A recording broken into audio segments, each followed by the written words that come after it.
Hi అండి, నమస్తే. Welcome back to our channel.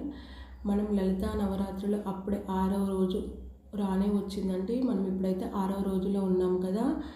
అయితే ఎవరైనా లలితాదేవి నవరాత్రులు పూజ చేసుకోలేని వారు బాధపడవలసిన అవసరం లేదండి. రేపు అంటే శనివారం రోజు అష్టమి. ఈ చైత్ర మాసం అష్టమిలో అమ్మ ఆవిర్భవించిన రోజు కాబట్టి ఈ 9 రోజులు అమ్మను ఆరాధించలేని వారు కనీసం ఈ ఒక్క రోజైనా అమ్మకు పూజ అనేది చేసుకోండి. చాలా మంచిదండి. లలితాదేవి చాత్రమాసం నవమి రోజు ఆవిర్భవించింది. అంటే శ్రీరామచంద్రుడు ఆవిర్భవించిన రోజే అమ్మ ఆవిర్భవించింది. కానీ అష్టమి తిథి రోజు అమ్మ జన్మదినముగా ప్రకటిస్తారు. అంటే అమ్మ జన్మదిన పూజలు అందుకుంటుంది. చైత్ర మాసం అష్టమి రోజు అమ్మ జన్మించిన రోజు అండి. ఎవ్వరు మిస్ చేసుకోకండి. ఈ 9 రోజులు చేసిన ఫలితం రావాలంటే ఈ ఒక్కరోజు అమ్మను ఆరాధించండి. శనివారం అంటే రేపే అండి. రేపు సూర్యోదయానికంటే ముందే నిద్ర లేచి ఇంటిని శుభ్రం చేసుకొని మీకు పూజా మందిరంలో వీలుంటే పూజా మందిరంలో చేసుకోండి. సపరేట్ పీఠం పెట్టుకొని చేసుకోవాలనుకుంటే సపరేట్ పీఠం పెట్టుకోండి.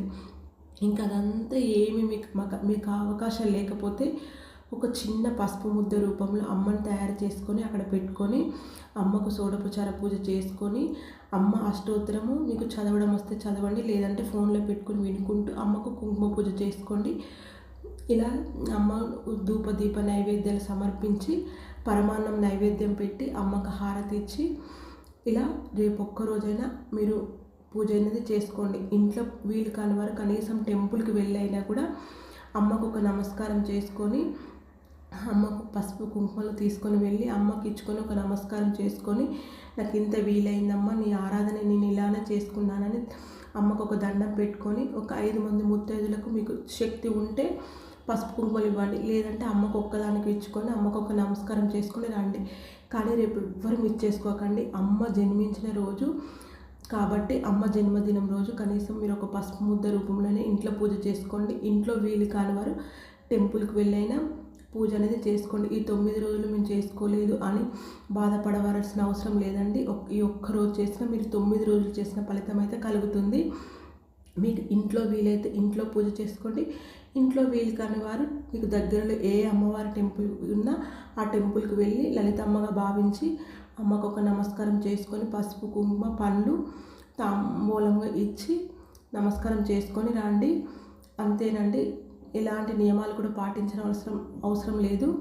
అష్టమి రోజు అస్సలు మిస్ చేసుకోకండి. అమ్మ ఆవిర్భవించిన రోజు కాబట్టి మనం ఈ దుర్గా అష్టమిని అస్సలు మిస్ చేసుకోవద్దు. అంటే చైత్ర మాసంలో అమ్మ జన్మించిన రోజు. మనకు పాల్గొన మాసంలో లక్ష్మీదేవిని ఏ విధంగా జన్మదిన పూజ చేసుకుంటామో ఇప్పుడు లలితమ్మ జన్మించిన రోజు ఈ చైత్ర అష్టమి రోజు కాబట్టి అమ్మకు నిండుగా పసుపు కుంకుమలు ఇచ్చుకొని అమ్మకు ఒక నమస్కారం చేసుకోండి. మీకు ఇంట్లో వీలైతే ఇంట్లో చేసుకోండి.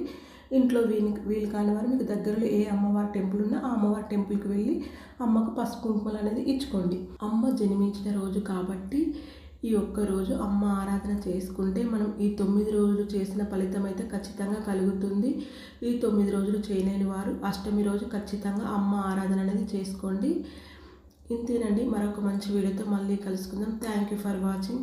ప్లీజ్ మన ఛానల్ని సబ్స్క్రైబ్ చేసుకోండి. ఒక లైక్ ఇవ్వండి, కామెంట్ చేయండి. సబ్స్క్రైబ్ చేసుకున్న వారందరికీ పేరు పేరున మనస్ఫూర్తిగా ధన్యవాదాలండి. Thank you for watching.